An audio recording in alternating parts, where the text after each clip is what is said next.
ओम शांति। भागवत में एक कथा आती है।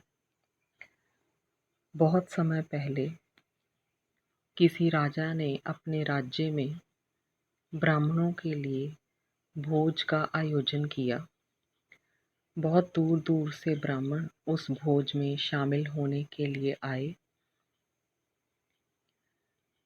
और बहुत खुशी से उनके लिए पकवान, मिष्ठान बहुत कुछ तैयार किया गया।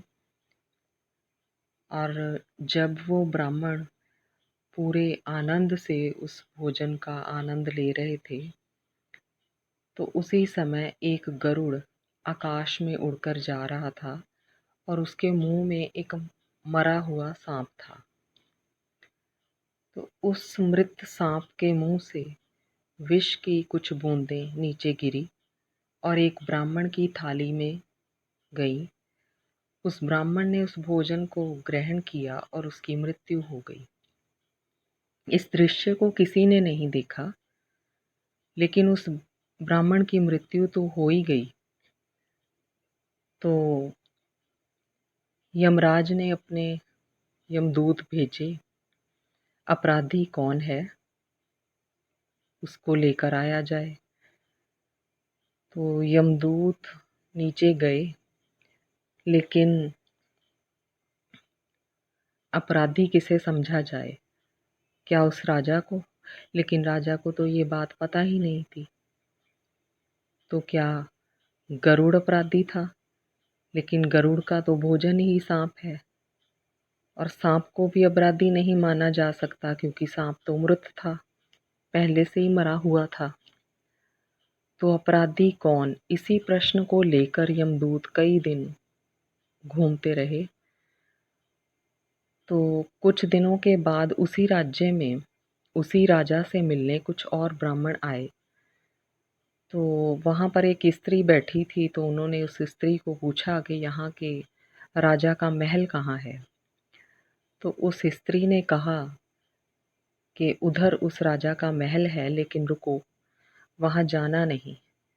मैंने सुना है कि वो राजा ब्राह्मणों को मरवा देता है, मार देता है। तो यमदूतों ने कहा यही है, इसी को लेकर जाना है। तो ऐसा क्यों हुआ? क्योंकि उस स्त्री ने वर्णन किया। तो आज जिस ज्ञान के पॉइंट को मैं उठाने जा रही हूँ वो है परदर्शन। परदर्शन में भी 4 चीज़ें आती हैं। पहली बात है देखना, किसी का दोष, अवगुण, कमी, कमजोरी देखना। दूसरी बात है उसको जानना। जानने की परिभाषा बहुत ऊंची है, लेकिन हम ये सोचते हैं कि हमने जो जान लिया, जो सुन लिया, वही काफ़ी है। लेकिन ऐसा नहीं है। किसी के अंतर मन तक किसी को जानना ये इम्पॉसिबल सी चीज़ है। हम किसी को नहीं जान सकते। जितना वो दिखाएगा या बोलेगा हम उतना ही जान सकते हैं किसी के बारे में भी। तो हम किसी को भी जान नहीं सकते अंदर से वो क्या है, उसके हालात क्या हैं, या उसकी लगन कैसी है परमात्मा के प्रति, हम कुछ भी नहीं जान सकते। लेकिन हम समझते हैं कि हमने जान लिया। तो दूसरी बात है जानना। तीसरी चीज़, हम उन अवगुणों को, कमियों को धारण कर लेते हैं, अपनी बुद्धि में बिठा लेते हैं कि ये चीज़ ऐसी ही है जैसी हमने देख ली है। और चौथी चीज़ है वर्णन करना। तो अगर हम बाबा के बनने के बाद भी ये काम कर रहे हैं तो हम किस श्रेणी में आते हैं ये हमें खुद ही समझ लेना चाहिए। कि अगर हम देखें तो संसार में ऐसा कोई भी व्यक्ति नहीं है जिसमें कोई गुण ना हो, क्योंकि हैं तो सभी उसी परमात्मा की संतान, बाबा के बच्चे ही हैं।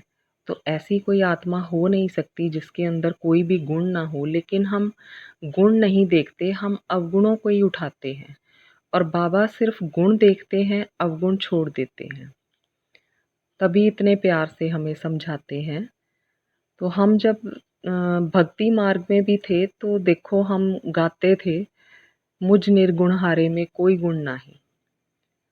और जैसे ही हम बाबा के बने, हमें ज्ञान मिला, थोड़ी सी ज्ञान की समझ आ गई, तो उसके बाद हमारे विचार कैसे हो जाते हैं, इन निर्गुण गुणहारों में कोई गुण नहीं। तो ऐसा तो गीत बदल नहीं गया है, लेकिन हमने बदल दिया अपनी समझ के मुताबिक, प्रदर्शन की आदत के अनुसार। क्योंकि जैसे जैसे हम ज्ञान में आगे बढ़ते हैं तो हमें लगता है हमें बहुत समझ आ गई है, तो दूसरों के अवगुण दोष हमें कुछ ज़्यादा ही नज़र आने लगते हैं। तो ये प्रदर्शन की श्रेणी में आता है। तो इस एक छोटी सी कहानी से हमें समझ जाना चाहिए कि अगर किसी ने कुछ नहीं भी किया, लेकिन हम उसका देख कर, धारण कर कर उसका वर्णन करते हैं, तो हम कहाँ तक उस चीज़ के भागीदार बन जाते हैं। कौन सा विकर्म हम तैयार कर लेते हैं किसी आत्मा के प्रति, उसको पता भी नहीं होगा और हम उसकी निंदा ग्लानि कर रहे हैं, उसकी कमी कमज़ोरी देखकर। तो कैसे हम अपने ये कर्म तैयार कर रहे हैं। और यहाँ बाबा हमें कहते हैं एक का 100 गुना दंड है। जब हमें ज्ञान मिल जाता है, उसके बाद भी हम ऐसी अगर गलतियाँ करते हैं, तो ये माफ़ी की श्रेणी में नहीं आता है। तो हमें इस चीज़ को अपने को कंट्रोल करना चाहिए। बाबा भी रोज़ हमें कितने प्यार से मीठे बच्चे, लाडले बच्चे, सिकीलते बच्चे कहते हैं। कभी कहा तो है नहीं बाबा ने कि इस बच्चे ने कोई होमवर्क नहीं किया, इस बच्चे की ज्ञान की धारणा नहीं है, इसको कुछ समझ में नहीं आता। कभी नहीं बाबा ने ऐसा कहा। लेकिन हम जो हैं, हम दूसरों के दोष ज़्यादा देखते हैं, गुण नहीं देखते। अगर ये हम सोचें कि हमारे अपने अंदर भी कितने दोष हैं, लेकिन फिर भी उस परमात्मा ने हमें चुना ना, हम प्रभु पसंद बने हैं। तो अगर बने हैं, उसने भी हमारे अवगुण नहीं उठाए, हमारे गुणों को ही देखकर हमें चुन लिया। तो हमें भी उसी के कदमों पर चलना है। तो हमें भी दूसरों के गुणों को ही देखना चाहिए, अवगुणों को नहीं देखना चाहिए। और अगर दिख भी रहे हैं, तो उनको देखकर भी उस परमात्मा के ऊपर ही छोड़ दो ना, कि उसी का बच्चा है तो वो खुद ही संभाल लेगा। हमें भी तो संभाल ही रहा है ना, हमारी कमियों कमज़ोरियों के बावजूद वो हमें भी तो देख रहा है ना, तो उसको भी वही देख लेगा, क्योंकि वो भी तो उसी की संतान है ना। हम जज करने वाले कोई नहीं है। तो जिसकी संतान है वो खुद ही संभाल लेगा। तो अगर हम इस एक चीज़ को भी अपने जीवन में धारण कर लेंगे, तो हमारा व्यर्थ नहीं चलेगा। किसी भी आत्मा के प्रति अगर हम सिर्फ एक ही दृष्टि रख लें कि किसी के अंदर कोई दोष है ही नहीं, किसी की कोई कमज़ोरी है ही नहीं, अगर उसके अंदर है तो मेरे अंदर पता नहीं कितनी होंगी। तो अगर एक उँगली हम किसी की तरफ उठाते हैं, तो बाकी की उँगलियाँ तो अपनी तरफ ही उठती हैं ना। तो ये अगर हम दृष्टि रख लेंगे, एक भी इस पॉइंट को धारण कर लेंगे, तब भी हम बाबा के दिल पर आ जाएंगे कि हमने दूसरी आत्माओं को कम से कम उसकी नज़र से देखना शुरू कर दिया है। ओम शांति।